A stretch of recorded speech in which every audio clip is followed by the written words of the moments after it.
Por 5 minutos de clase non creo que pase nada.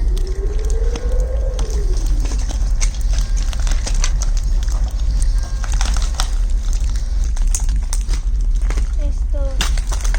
Bueno, non ha de pasar nada.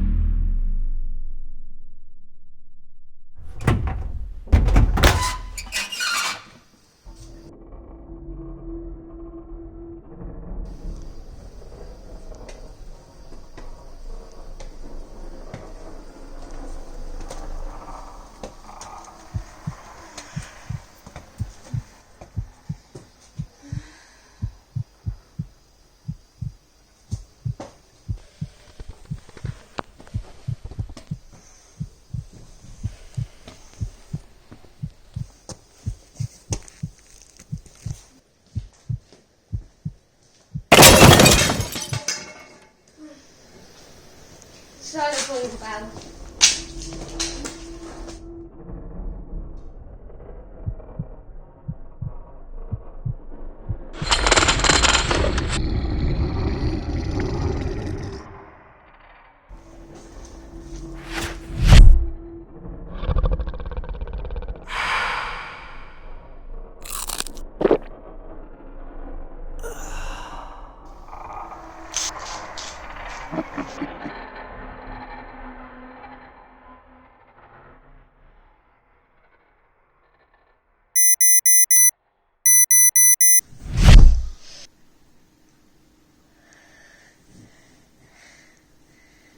Menos mal que solo foi un soño. Que mal dormir, non na cabeza,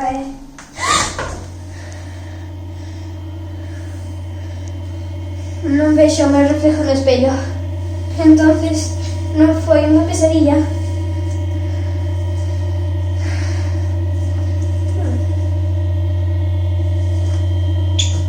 Non está tan mal. Chao, mamá, vou ao cole. Adeus, Uxía, pórtate ben. Vémonos logo.